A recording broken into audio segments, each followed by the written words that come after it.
guys, and welcome to the Moms and Murder Podcast, a true crime podcast featuring myself, Mandy, and my dear friend, Melissa. Hi, Melissa. Hi, Mandy. How are you? I'm doing wonderful. How are you? Great. 2 Are days you having in a row deja I get vu? to talk to you. Yeah. Let me tell you guys, we know the first half of this story like the back of our hand. For sure. Yeah, the end of it might come as a surprise to us. Right. No, I'm just kidding. But we're redoing this from yesterday. We had some audio issues. But Mandy, this is like the first time we've had, oh gosh, I don't need to say this, but it's been like a year, right? It's been a long time. In a while. Yes, it has been a long time. And this time it was my fault, totally my fault. And It just happens. Yeah. Well, I wish I would realize things happen before we've already been going for 40 minutes and almost finished the entire story. Yeah. But you know what? We didn't go the whole thing. So We didn't. we figured it out. It's all fine. I always like very much want whoever like is having something go wrong on their end, like to comfort them as much as possible, because whenever it's on my end, I need somebody to comfort me as much as possible. You know, you're just panicking like the whole time. As soon as I realized something was wrong and I saw that we were already 40 minutes in, I was like, oh gosh, how do I break this news? No, and I'm totally fine because I'm always expecting it to happen to me. So I'm like, no, great. If it happens to you, that means that whenever it happens to me, I don't have to feel bad. This is great for me. Like, Right. I'm totally fine with it. Yeah, no. So it happens to the best of us, and it happens to us. So we're here. We have a great day. This is another one of those just out there stories I've never heard before. Super interesting. Mandy, would you like to kick it off for the second time in 2 days? So it takes a really special person to work with kids and the elderly. And anybody who has worked with either one will tell you what a hard but very rewarding career path it can be. And some people are really just built for it. I'm not one of them, but the woman in our story today was. Her name was Becky Klein. Becky was the kind of person anybody would be proud to call their friend. She was known for constantly going out of her way to help others, which manifested itself into a career of doing just that. Becky was born on April 4th, 1974, in Chicago, Illinois. She and her sister Melanie grew up really close, being raised in Streamwood by their loving parents, Marilyn and Jeffrey. Both Becky and Melanie were so close-knit with their mom that even into adulthood, they talked to her multiple times a day. I don't know if you ever went through a phase like this, Melissa, but when I was in my early 20s, when I first kind of moved out on my own, and especially when I had my oldest son, I was still only in my early 20s, and I talked to my mom on the phone every single day. And now I don't anymore, but like thinking back to that time, I am like kind of shocked that I did that. I'm like, what was I doing calling my mom every single day? But I did. She was your I did lifeline. That. Yeah. Like, that's how I feel when I first moved down to Orlando and I didn't really know anybody. I would call my mom like 3 times a day. And then having kids, same thing. Like, and just for no early reason. On. Yeah. And now, like, as an adult who, like, I can't imagine finally getting freedom and then, like, one of your kids calling you 75 times a day. No, I'm just kidding. I'm sure they love it and I'll love it and all that. But yeah, no, I totally get what you mean because I wish I talked to my mom more now, but it's me life. too. I know. Oh, we're getting too deep now. All right. We need to call our moms. So in 1992, Becky graduated from Streamwood High School and went straight to Illinois State University, where she earned a bachelor's in recreational therapy 4 years later. After college, she started working at a place called Range of Motion, where she was the director of activities. Becky was very invested in her career, and she really wanted to make a difference in the lives of those that she was helping. She actually had this whole vision that involved developing a program where geriatric populations and pediatric populations could benefit from each other. And I just love this idea so much because you just think about how much the elderly really love seeing kids and young people. And young kids seem to really like the elderly too. They just get along so well with each other. So to use these two in a therapeutic way is just amazing. It's like at Christmas time, you go to like whenever your kids, I think your kids were with us when we all did this, like going to sing at different nursing facilities and stuff. And it's just amazing on both ends, how much the kids love it and how much the adults love it. It is. It's amazing. So in her time at Range of Motion, Becky began to make her dream a reality by establishing a senior daycare program and facility. Eventually, she was able to coordinate a program where the clients of the child daycare and the senior daycare participated together. Becky loved this job, and the people that she worked with, both coworkers and the clients, loved her just as much. In 2000, Becky was engaged to a man, but a new friendship with a coworker named Nicole Abusharif turned into something more. Nicole was 19 when she took a job at Range of Motion doing manual labor type of work, and she met Becky, who was 25 at the time. So Becky took this new girl under her wing at work, and they ended up becoming really good friends. But by the end of the year, it was clear that there was more between them than just friendship. At this point in Nicole's life, she had never dated another woman, but most of the people in her life already assumed that she was a lesbian. Friends said that Nicole did date a few men casually, but they got the impression it was just because she felt like she had to in order to fit in. But in December of 2000, Becky and Nicole attended a work Christmas party where they realized that they actually had a deeper connection and they wanted to explore it further. So Becky ended up breaking things off with her fiance and she started dating Nicole. When the women first started dating, there wasn't really any sort of coming out conversation that happened. They really didn't make it a big ordeal about their new relationship, but everyone was supportive and accepting of the two of them together. Becky's family accepted Nicole, and Nicole's family did the same. According to everyone that knew them, Becky and Nicole were very much in love, so much so that people thought of them as being a married couple, even though same-sex marriage wasn't legal at the time, so they didn't have this piece of paper to make it official. There was only one time that Becky's sister Melanie could ever recall an argument between Becky and Nicole. It was back in March of 2002, and Becky had said at the time that she wanted to break up with Nicole, but after Nicole threatened to, quote, drink herself to death, end quote, Becky decided to stay with her. Other people that were close to the women, including Becky's mom and the couple's roommate Erica, say they never saw any major disagreements between them. Erica had actually been living with Becky and Nicole since shortly after they began dating each other. The three women rented a house for about a year, and then Becky and Nicole ended up buying a house together, and Erica moved in with them there too. The three of them actually lived together for about 4 or 5 years. In May of 2006, Becky and Nicole bought another house on the 200 block of North Harvard Avenue in Villa Park. This was the house they really planned to settle down in. They wanted to renovate it and make a life together. So it seems like at this point, Erica stopped living with them, so they no longer really have this roommate. But instead of this being a happy time that strengthened the already strong bond between Nicole and Becky, things actually started to take a turn for the worst. Nicole began to withdraw, and she started spending more time working on her Mustang than she did with Becky. Nicole also started staying up late, and she was surfing the internet at all hours of the night. At the same time, Becky was starting to pull away and have thoughts about wanting a family and wanting to propel her life forward in that way, which was something that Nicole had talked about and said she really wasn't ready for yet. In 2007, Nicole had an accident where she slipped and fell on some ice and hurt her back, which put her out of work and solely reliant on Becky to pay all of the couple's bills. During this time, Nicole pulled even further away in the relationship. But Nicole actually may have had a secret reason behind the distance that she was putting between herself and Becky. In March of 2006, months before they bought the second house, Nicole, who was now 25, had actually met another woman. It was a 19-year-old named Rose Sodaro.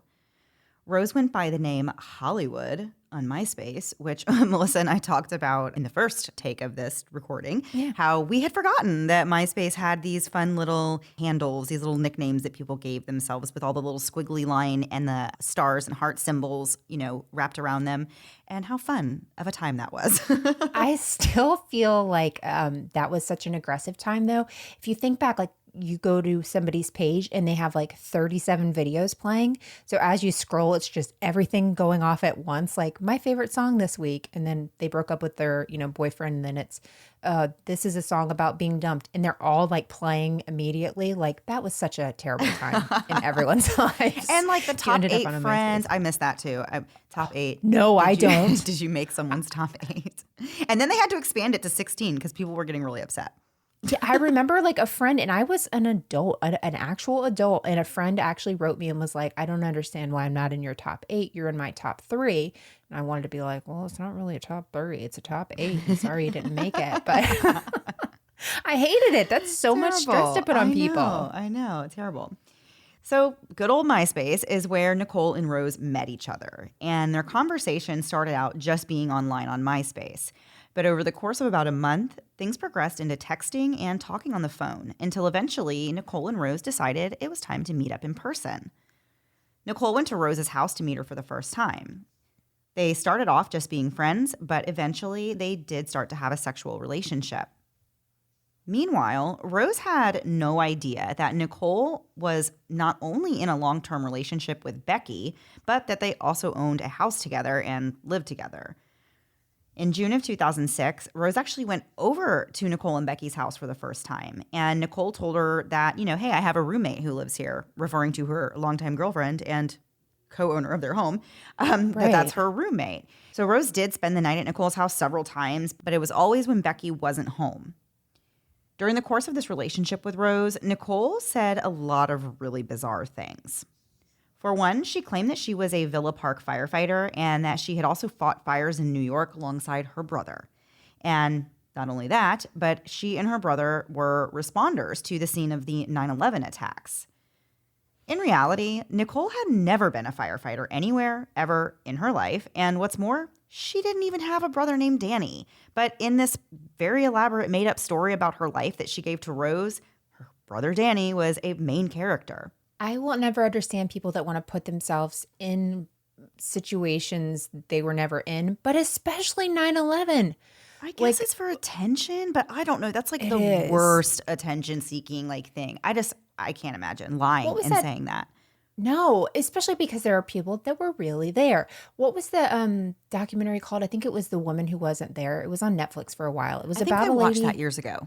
Yeah, who claimed to have been in it, and her husband or fiance was in it, and he died, and it was this whole elaborate thing. And then there was a comedian on the show The League. He also said that he was in 9/11, and then whenever people looked into his background, they were like, "Hey, you weren't even living there at the time," and he said, "Oh yeah, whoops, my wife worked near there, and I, decided to say that." Like, what? I don't get it. So weird. Yeah, it is. Yeah. So in addition to Nicole's fake brother, Danny, working alongside her as a firefighter in New York, she claimed that he also bought her house. And the reason was that she needed to take care of him because he was also very sick with Wilson's disease. So not only does Nicole have a fake brother, but now the fake brother also has a terminal illness, which is just okay, there's too many layers here going on now. The lie is building on itself, way too much. So if you don't know what Wilson's disease is, I found this really interesting. According to the Mayo Clinic, it is a very rare inherited disorder that causes copper to accumulate in your liver, brain, and other vital organs. And copper is actually something we all have in our bodies, and it's really important in the development of healthy nerves, bones, collagen, and melanin.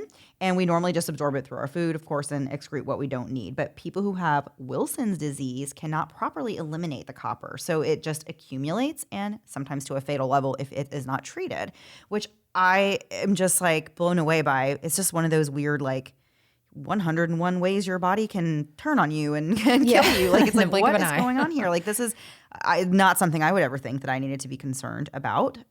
My body's copper filtration system. I think you're good. If it's inherited, you probably already know. Yeah, you probably would know if it ran in your family. So this actually is a treatable disease when they catch it early, and many that are diagnosed go on to live normal lives. But it wasn't just her fake brother that Nicole said was suffering from the worst type of illness. She actually told her young girlfriend Rose that she herself was also dying from cancer and that she needed a liver transplant. When Rose asked Nicole for more information, such as what hospital she'd be having the procedure done at, Nicole wouldn't say, but she did tell Rose that if she were to die during surgery, she wanted her casket to have a firefighter symbol on it. Literally taking this lie to the grave. Literally. Yeah, literally. So it's probably obvious, but Nicole did not have liver cancer, and she never underwent a transplant.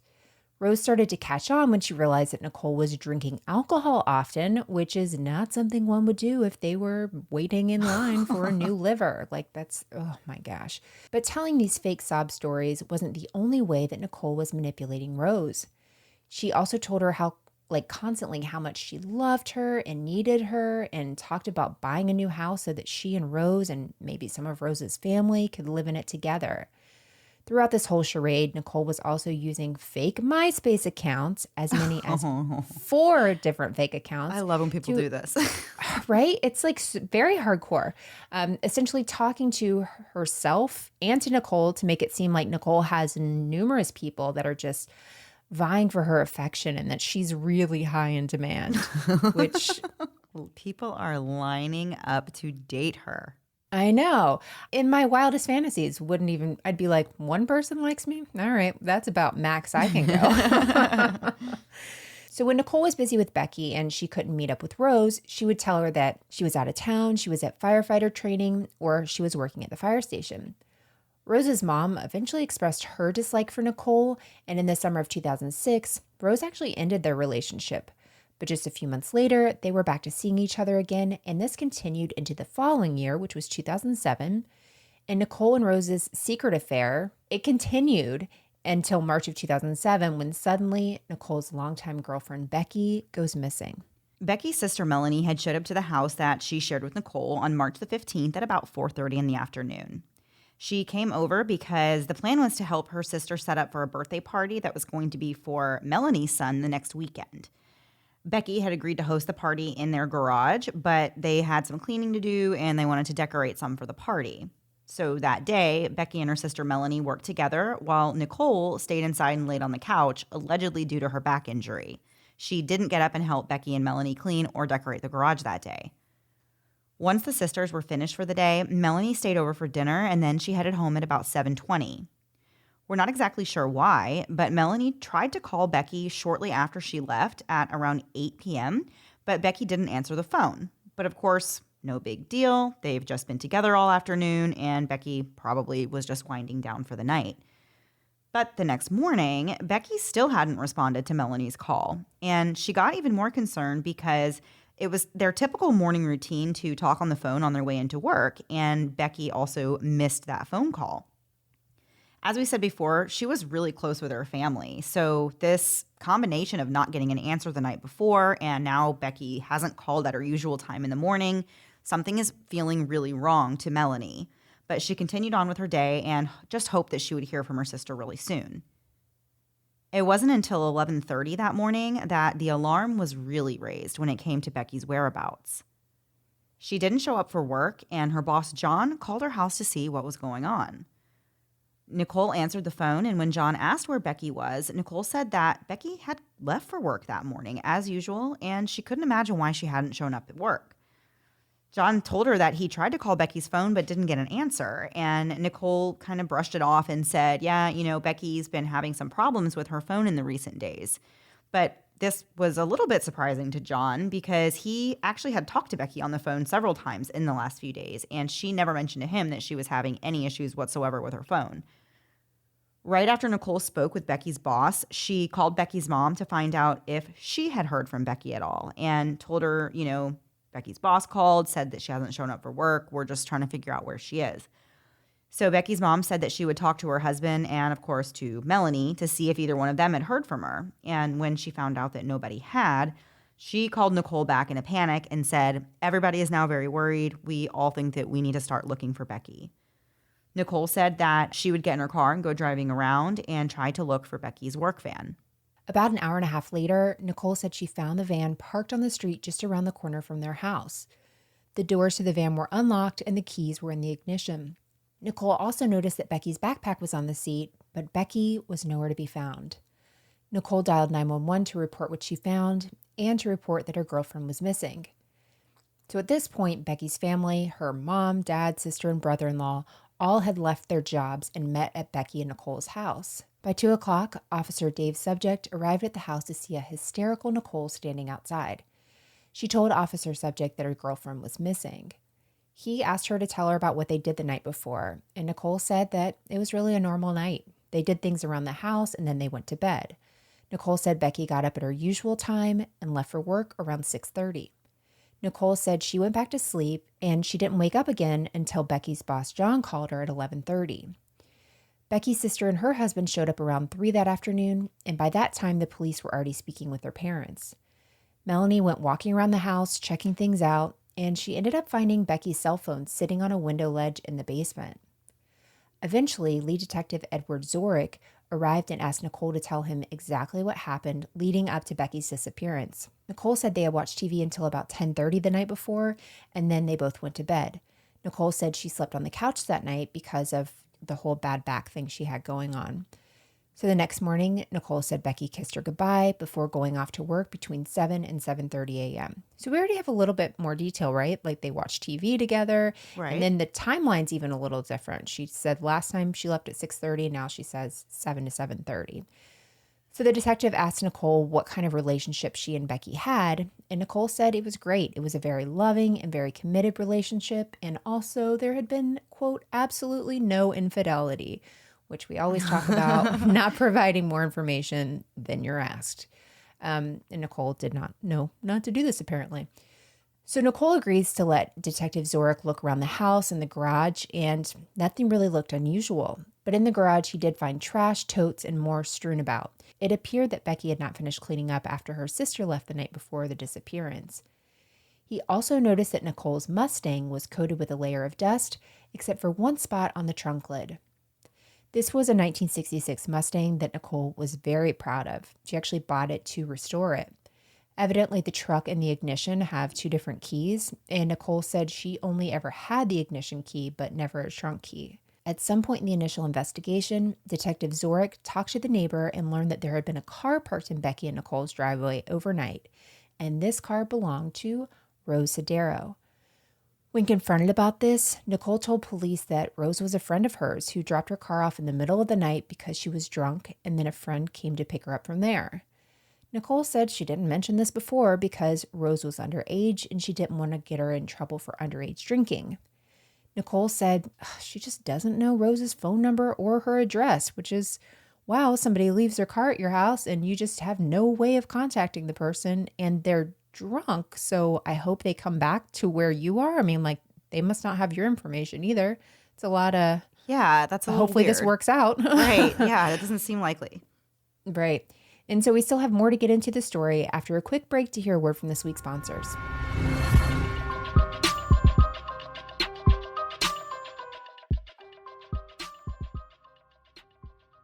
What's the key to consistent good hair days? Using ingredients that actually benefit your hair. Function of Beauty makes hair care products that are 100% customizable, made for your hair where it's at now and where you want it to go. If you aren't familiar with them, Function of Beauty is the world's first fully customizable hair care that actually creates your very own shampoos, conditioners, styling, and treatment formulas that are literally based on your hair now and where you want it to go in the future.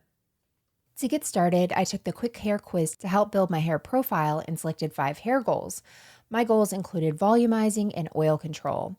I ended up choosing my scent and my color, and you also have the option to go fragrance or dye free, and then I ordered. I'm obsessed with my shampoo and conditioner from Function of Beauty in Strike a Rose scent. It was made just for me, and it's been flawless at keeping my hair silky smooth without looking greasy, which was always a problem I was having before with other over-the-counter stuff. Each bottle of Function of Beauty is designed to be just as unique as you are. And when we say unique, we mean it. Function of Beauty has over 54 trillion possible formulations, and every single one of the 54 trillion is vegan and cruelty-free. And they never use sulfates or parabens. Plus, you can go completely silicone-free. Say goodbye to generic hair care for good today. Go to functionofbeauty.com/moms to take your hair goals quiz and you'll save 25% on your first order. Go to functionofbeauty.com/moms to let them know you heard about it from our show and get 25% off your first order. That's functionofbeauty.com/moms to take your hair quiz and save 25% on your first order. With no fees or minimums, banking with Capital One is the easiest decision in the history of decisions. Even easier than deciding to listen to another episode of your favorite podcast. And with no overdraft fees, is it even a decision? That's banking reimagined. What's in your wallet?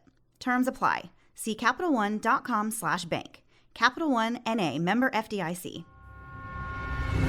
And now back to the episode. Before the break, we were talking about the disappearance of Becky Klein. At this point, there are law enforcement involved, and her family is very concerned, and everybody is starting to do everything in their power to just get the word out that she is missing. Her family made a blog with Becky's picture in hopes that people would read it and then send in tips to the police. And they also handed out flyers and contacted news outlets to get the story out. Nicole called her friends and family to help in the search as well. Later that night, everyone was back at Nicole and Becky's house, including the police, and they wanted to use Nicole's laptop, which was in the dining room. But they couldn't get the internet to work. So Becky's brother-in-law, that's Melanie's husband, went down to the basement to reset the wireless connection, but that still didn't work. And eventually, they realized that the entire modem had been unplugged at some point. They didn't know why. They thought it was a little strange. Possibly it was to intentionally try and thwart the police, in their investigation. So the next morning, Detective Zorick wanted to search the house and the garage more thoroughly. But Nicole actually protested this time, which was really weird because just the day before, she let them look around and there was no problem. The detectives insisted that they needed to continue looking for evidence, and eventually Nicole agreed, but she was pretty reluctant about it. Once again, the officers asked Nicole about the key to the trunk of the old Mustang that was in the garage, but again, she said that she didn't have keys for that trunk. Luckily, though, one of the officers that was on the scene knew his way around a classic car, and he knew that there was actually another way that he could get into the trunk of that Mustang. If he went into the back seat and removed a speaker from the back deck, he could get into the trunk. So he got into the car and started removing the speaker. As soon as the officer got the speaker out and the light shined into the hole that it left, Detective Barkalow saw what he immediately recognized as a body, presumably Becky's. She was laying on her side in the fetal position with her hands bound behind her back with duct tape.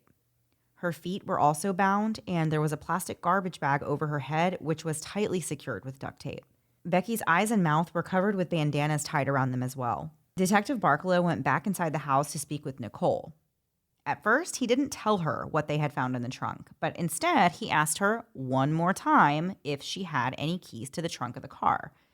And Nicole told them at this point that the locks had been changed and she did not have a key. When Nicole was informed that they had in fact found her girlfriend Becky's body in the trunk of the Mustang, Nicole became very upset. Obviously, Nicole was taken straight down to the station for questioning. When she was placed in an interview room, she really didn't seem to have a care in the world. She was really very nonchalant. She sat slouching in the chair as if she was just there kind of hanging out and relaxing. And so Nicole tells detectives the same story she gave originally, that she and Becky did things around the house, they went to bed, and that Becky got up and went to work the next morning. Investigators then pressed her and demanded to know how in the world someone could have hurt Becky and put her inside of Nicole's trunk that no one apparently even had a key for without Nicole noticing that anything was happening.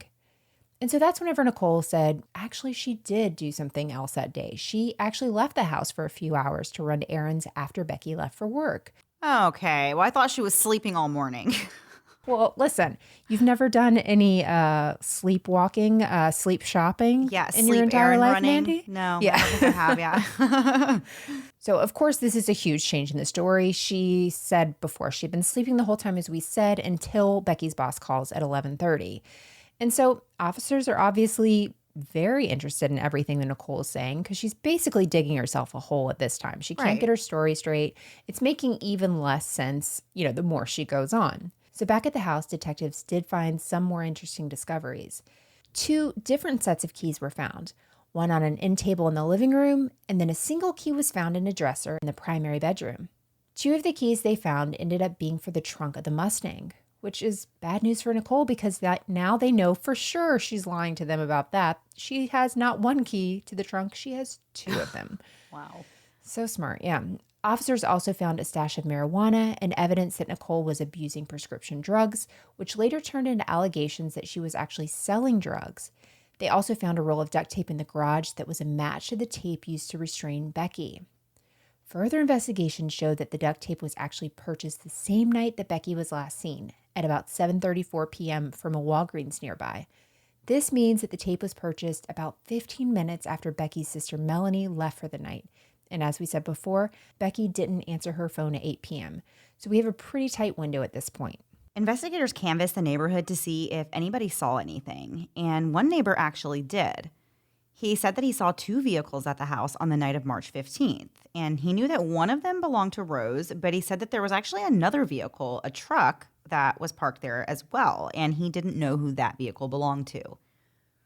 Rose was eventually tracked down and brought in for questioning, and she told the police that she had been with Nicole on the night of March 15th. She told them that their relationship had been sexual at one point, and she wasn't sure what the true nature of Nicole's relationship with Becky really was, but she always thought that they were just roommates.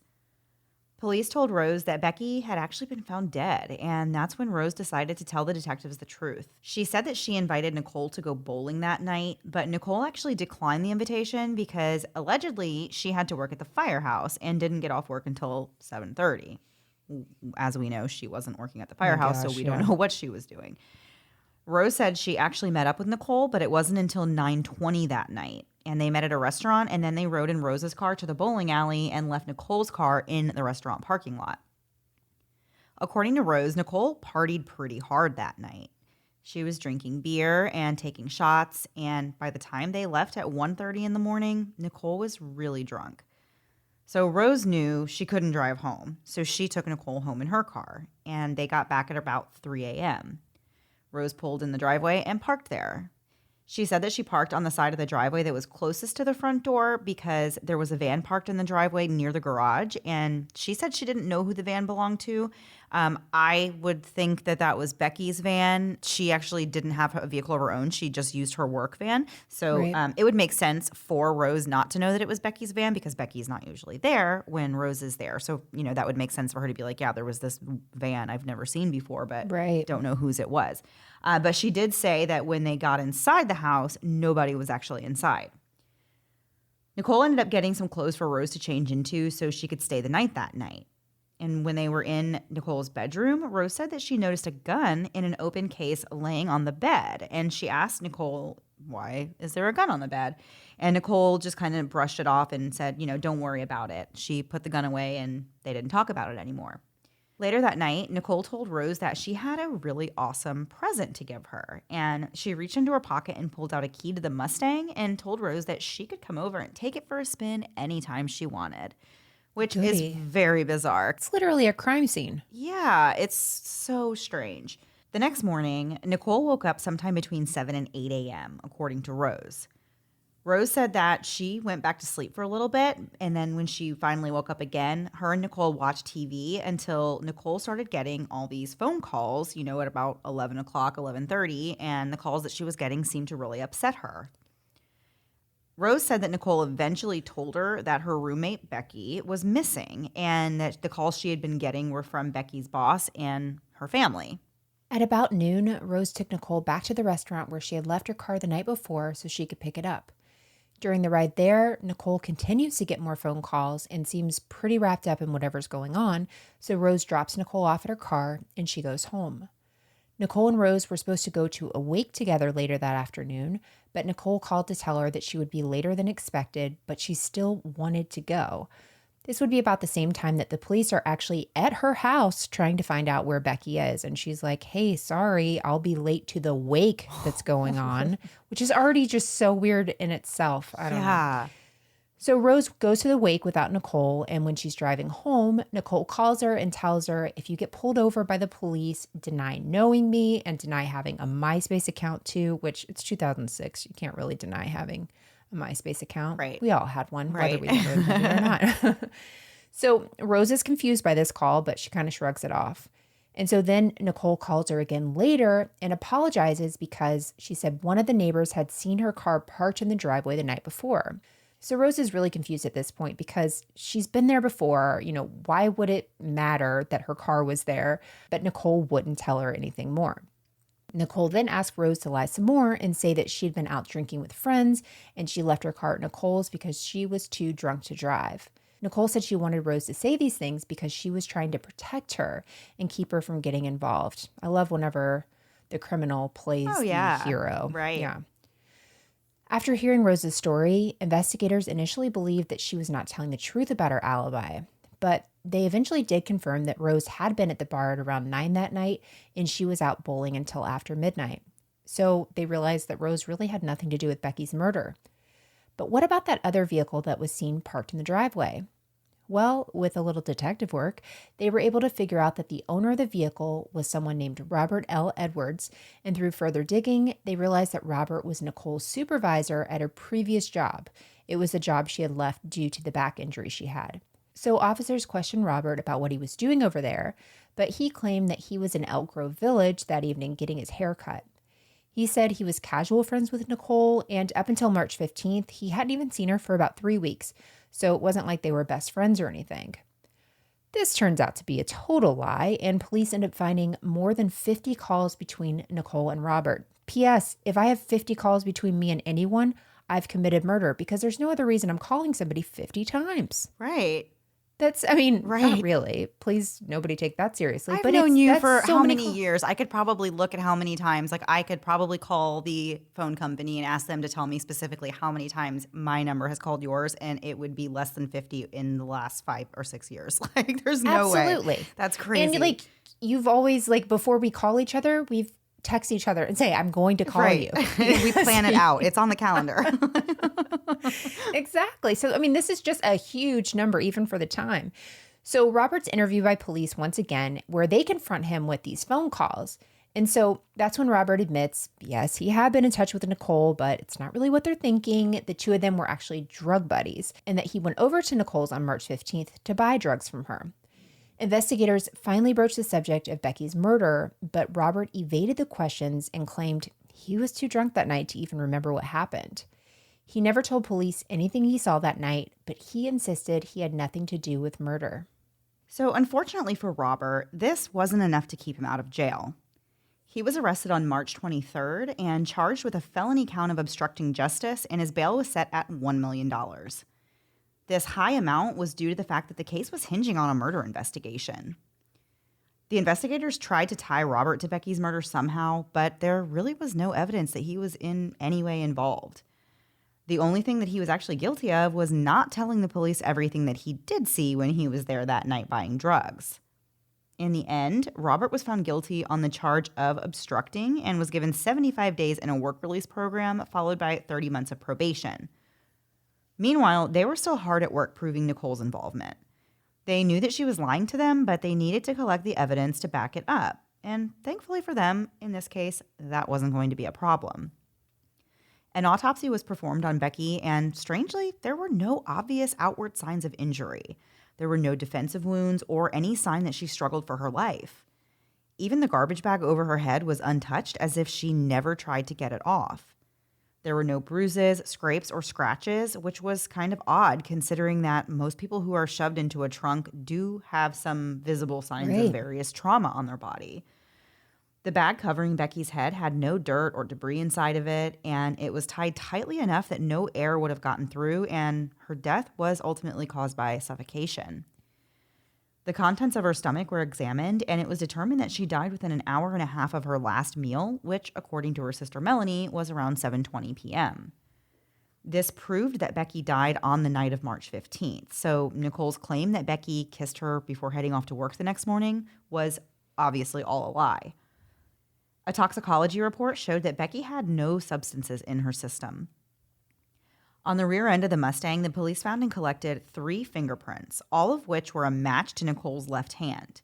And they also found a palm print and several fingerprints on the plastic bag that matched Nicole as well.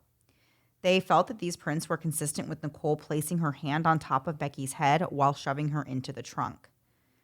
The bandanas that were around Becky's eyes and mouth were also found to have Nicole's DNA profile on them, as well as the duct tape that was wrapped around Becky's neck. And we are going to get into the rest of the story after one last break to hear a word from this week's sponsors.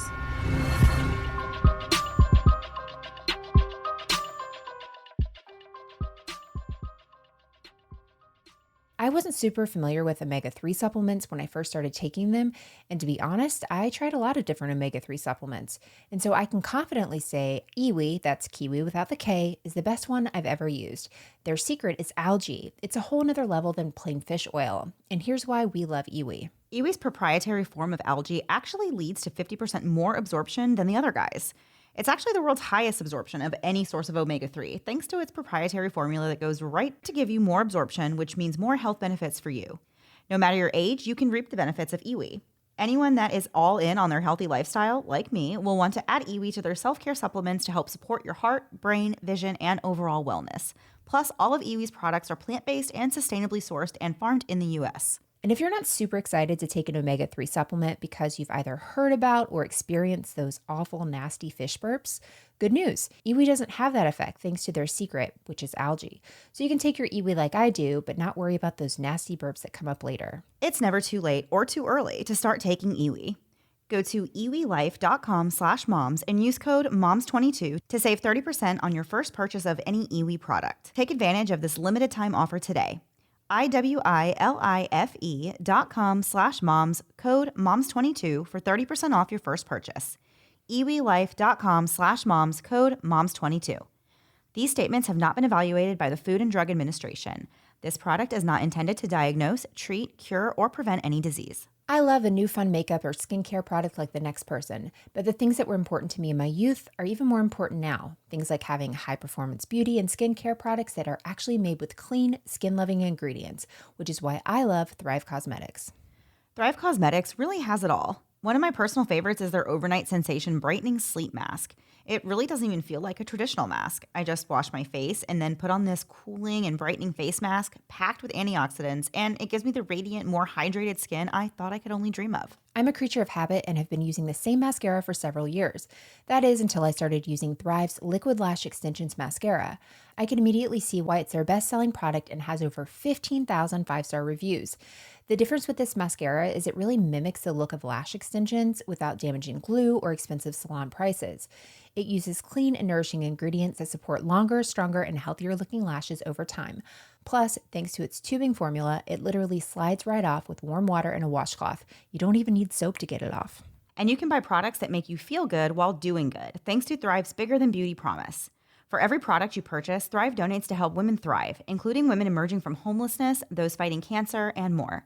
The Shoebox Project is a mission close to our hearts, and I love that Thrive has partnered with them. Now is a great time to try Thrive Causemetics for yourself. Right now, you can get 15% off your first order when you visit thrivecausemetics.com/moms. That's Thrive Causemetics, CAUSEMETICS.com/moms for 15% off your first order. It's been a while since I've had a baby of my own, and some days I miss it so much. The baby cuddles and baby smiles, but when it comes to diaper rashes, not so much. I remember the first time my oldest had a diaper rash, I was really devastated. Here's this tiny thing totally dependent on me, and now she's fussy and obviously uncomfortable, and I'm supposed to have the answers. Well, with time and treatment, it went away, but what I really wanted was to avoid it altogether. And now, baby butts rejoice. New Huggies Skin Essentials are here, a brand new dermatologist-approved line of diapers, wipes, and pull-ups training pants, all designed with baby's sensitive skin in mind. The wipes are thick and have zero harsh ingredients for a great, gentle clean. Pull-Up Skin Essentials has got your big kid covered too, with a training pant that's ultra soft and breathable to help protect sensitive skin throughout potty training. Whether you're a first-time parent or a seasoned pro, make it easy on yourself and your baby with Huggies. Learn more at Huggies.com. Once again, head to Huggies.com to learn more. And now back to the episode. So before the break, we were talking a little about the DNA evidence that they found to link Nicole to the crime scene of Becky's murder. And so on March 21st, Nicole was charged with first-degree murder and concealment of a homicidal death, but this last charge was later dismissed. Nicole's friends and family really could not accept she was guilty. They actually thought that Robert did it and that he was snooping around for drugs in the garage. Becky walked in on him and he panicked and he killed her. But this really makes no sense because his DNA and his fingerprints were nowhere to be found, and there was no evidence of a struggle to support this theory. On March 22nd, Nicole's bail was set at $1 million.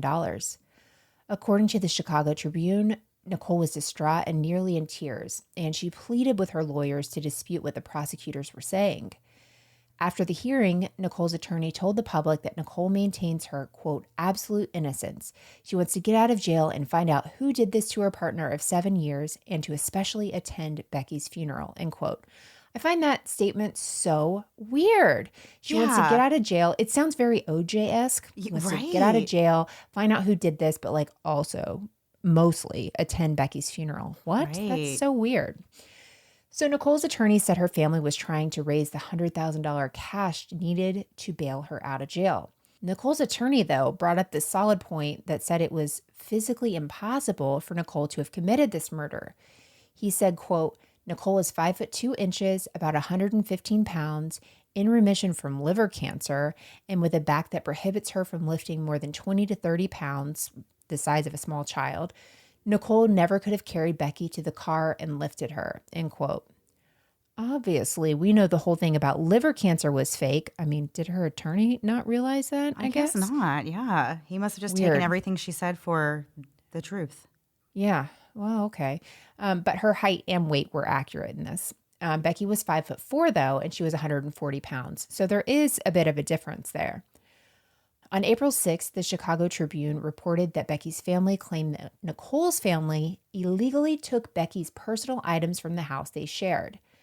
On March 25th, a group of people, assumed to be Nicole's family, moved everything out of the house, including Becky's clothes, shoes, purses, a family hope chest, a family quilt, antique items, furniture, and more. Thankfully, Becky's family had already removed her jewelry prior to March 25th. Understandably, though, Becky's family was devastated by the loss of her items. They contacted Nicole's family and her attorneys in hopes of getting the items back, but they received no answer. So the family's attorney actually filed a request to have the items returned. If the items had been sold, then they wanted the money. However, they really just wanted these items. They're still a piece of Becky that they have to connect with her.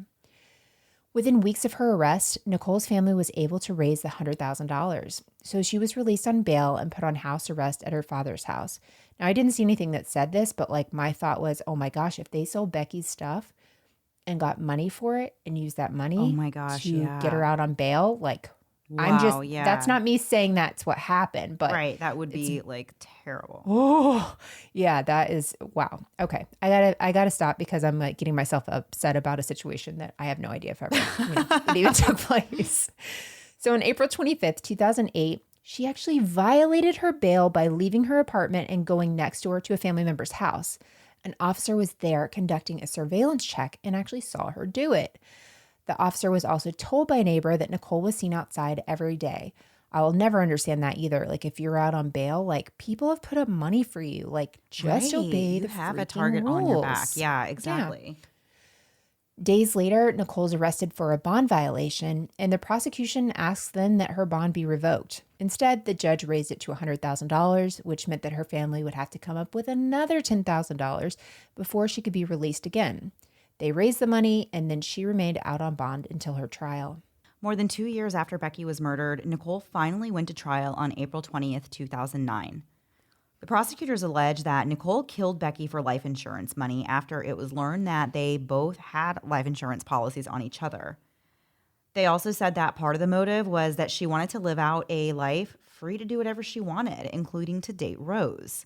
And they said that if this were a case where a man and a woman were in a relationship and one spouse was murdered so that the other one could be with their 20-year-old girlfriend, it would be crystal clear what the motive was. But because this was a lesbian relationship, it didn't seem as obvious, even though it was the same exact thing.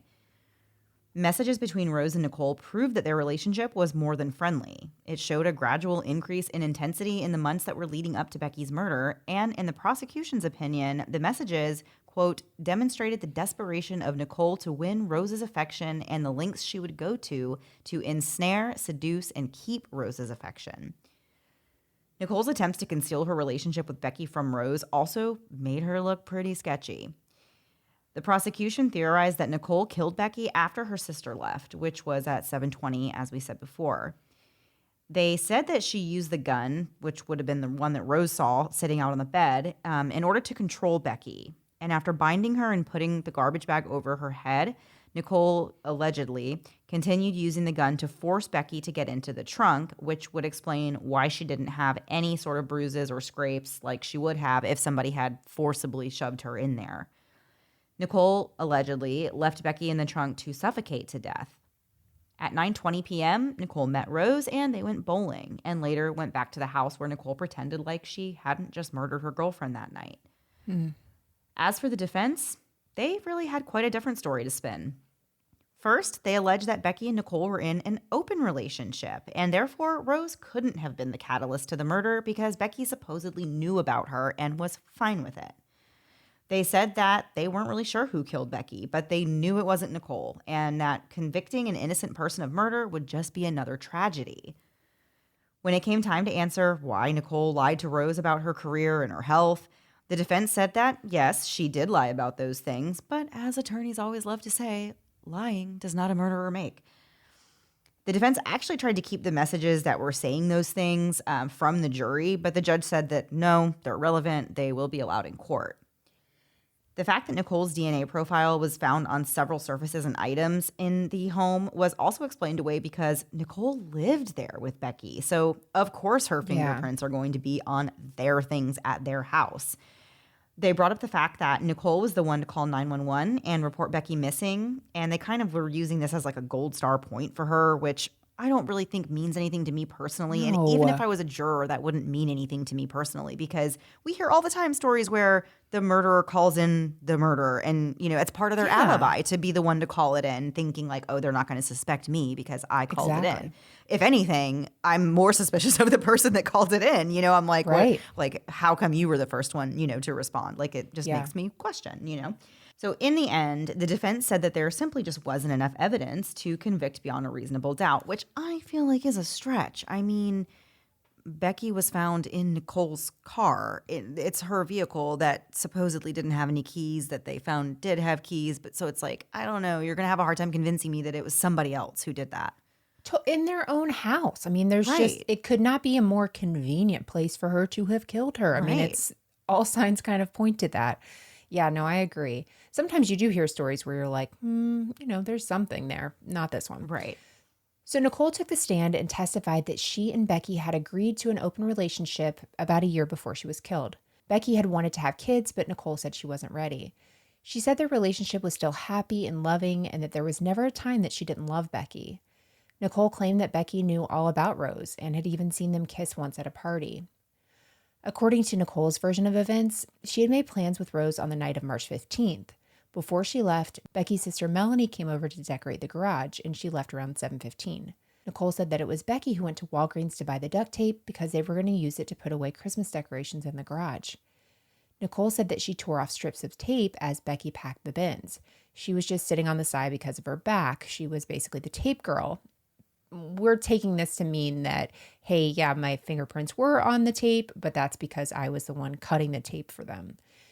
And so during this whole time, Nicole is also texting back and forth with Rose about their plans for the night. According to Nicole, Becky was annoyed by it because she wanted Nicole to stay home and help with decorating. When Nicole went to get ready for her night out with Rose, Becky allegedly told Nicole that she might stay at her sister Melanie's house that night, and when Nicole got out of the shower, she said that Becky was gone. Nicole assumed she was either in the garage or had left for Melanie's, so she went about her business and left to meet Rose at 8:45. Becky's van was parked in the driveway when Nicole and Rose returned, but when she tried calling her name inside and got no reply, it was again assumed that Becky was at her sister's house. Nicole said that she woke up the next morning and started cleaning for the party and that she tried calling Becky around 10 a.m., but she didn't answer. And then around the same time, Rose woke up, so Nicole got distracted watching TV until Becky's boss called. Becky's work van was not in the driveway at this point, so Nicole assumed she had gone to work. Nicole claimed that she didn't want Becky's family to find out about their open relationship, so she asked Rose to take her back to pick up her car and to leave. She said she saw Becky's van parked on the side of the road when she was driving back picking up her car. Wow, that's very convenient. So much of Nicole's testimony was actually just an attempt to explain away how guilty she actually looked. You know, she was like, hey, I let the police search my home. I called 911. Like, please don't look this way. Look the other way. Right. She didn't tell them about Rose or the bowling date because Becky's father was present, she said. And according to Nicole, this was her way of protecting Becky. She said that even though Becky was gone, she still wanted to protect her name, and it was no one's business what they did, you know, behind bedroom doors. So she didn't want to bring any of this up in front of Becky's father, which, okay, I guess I can give you that a little bit. Sure. But there are plenty of other opportunities to bring things up to the police when Becky's parents are not around, right? Right. So later, when asked about Rose's car being in the driveway, Nicole lied, and she said it was because she was frightened. And she said she didn't have a key to the Mustang, and the last time she opened it was the day she and Becky moved into the home. She said that she actually broke the key in the lock while moving a microwave. She also testified that when the police returned on March 17th, that was the day that she actually didn't want them to go back and search again. And she said she did that because she had talked to her father in the meantime, and he said not to speak with anybody until she got a lawyer. But when the police explained that they needed to search again in order to hopefully find Becky, Nicole said she allowed it, you know, despite what her father had told her to do. When it came to the fake MySpace profiles, she said they were just a game, and Rose knew it was just a game. What? That is the most complicated game Yeah. that two people could play ever. And No, like, thank you. imagine the conversation where you're like, hey, I have 5 different profiles and they're all me, and I use them to pretend like I am people who want to date me. Yeah, this and is a fun Hollywood's game. super excited to hear about it too. Yeah. Yeah, it's a little weird. So Nicole also testified that she wasn't physically capable of killing Becky, not only due to their size differences, but also due to her physical injury. She said that in 2006, she was shot in the stomach and the exit wound left her with recurring back problems. So What happened to the ice? a lot has happened to her in her lifetime. She has had and overcome liver cancer, and she's been shot in the stomach. And what else? I mean, she's been through all kinds of things. 9/11. Right? Oh, yeah. She was at 9/11. She really has quite a life story at such a young age. Also in 2006, she said that she fell at work and injured her back again. And in February 2007, she fell again and also injured her back. I feel My like goodness. I don't want to have any comments because I don't want to start falling and injuring myself. But that's a lot of slip and falls for one person. It is a lot of slip and falls. Yeah.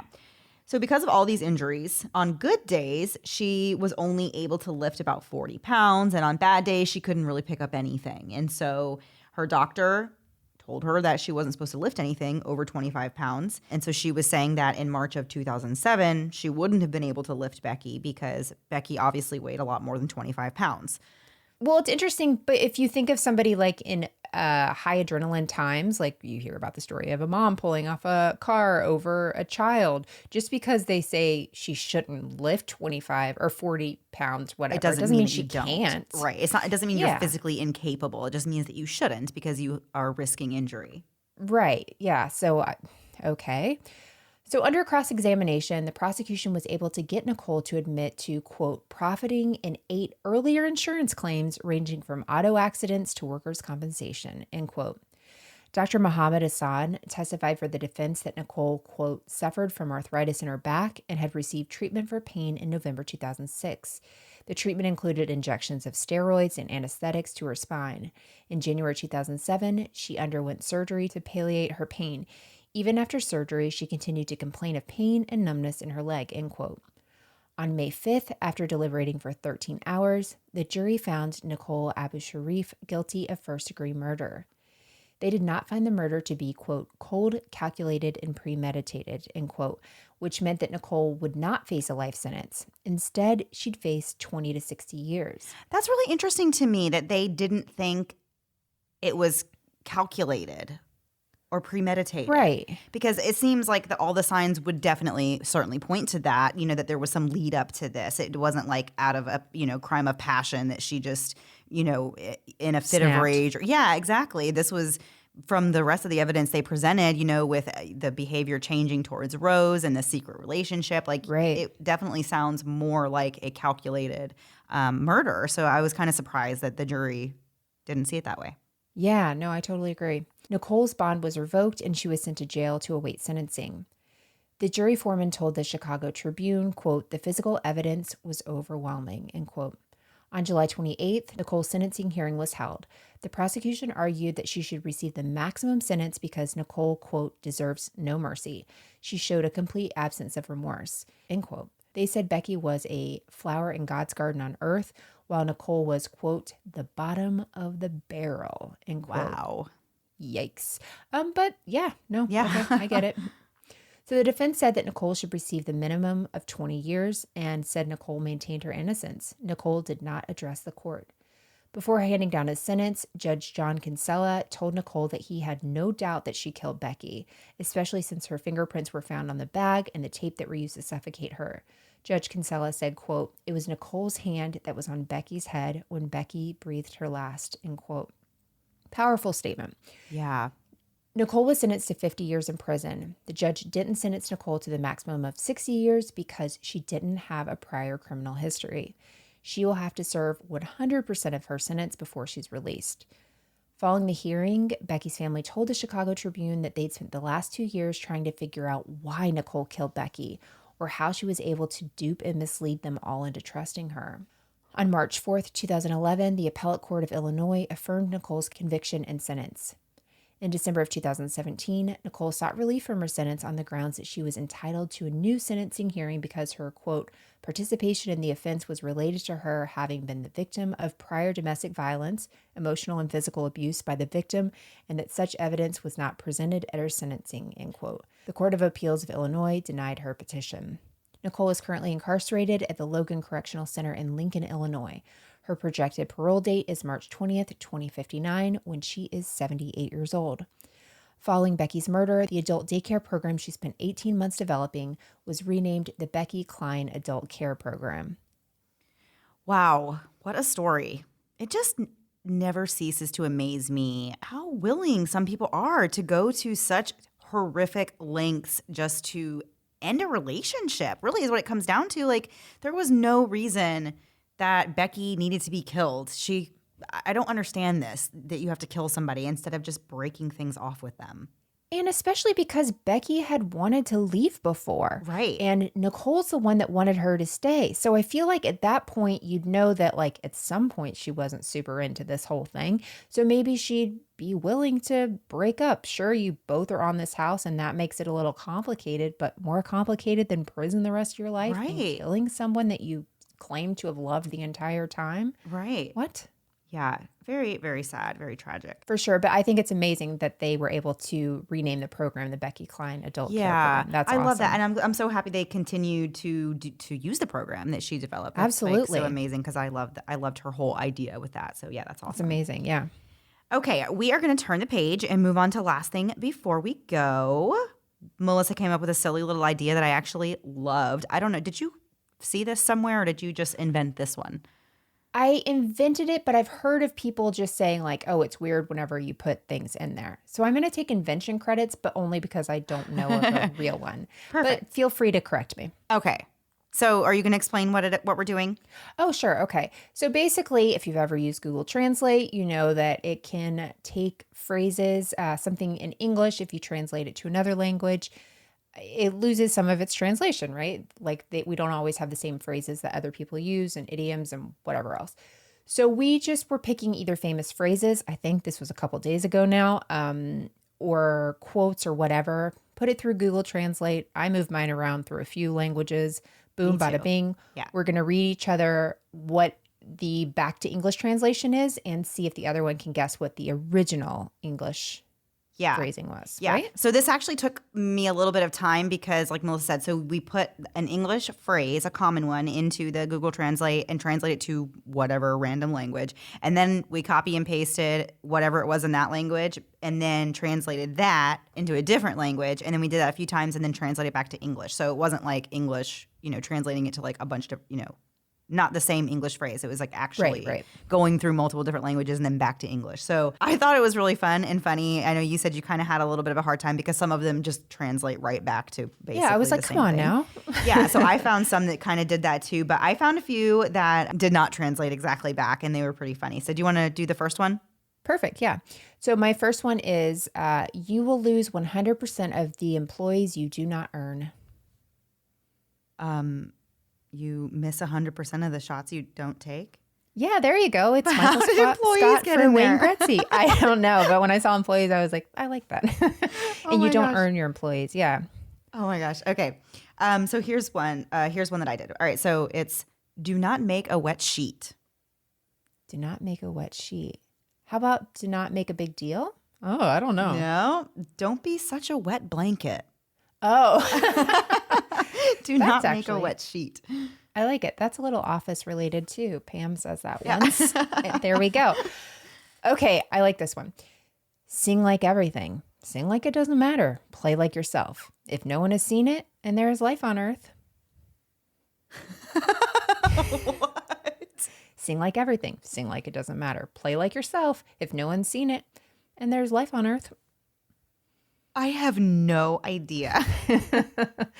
Sing like no one's listening. Love like you've never been hurt. Dance like nobody's watching. And live like it's heaven on earth. Mark Twain. Oh my gosh. I guess I didn't know like the actual quote. You just always see those like Oh, wait, no, that's Dance Live, like Laugh, nobody's Love. watching. I know, but it's basically the same thing. Yeah. Okay. This one is also awesome because it is totally different, and I don't think you're going to guess it. So it is no homework is bad. How about no good is left? No good deed is left.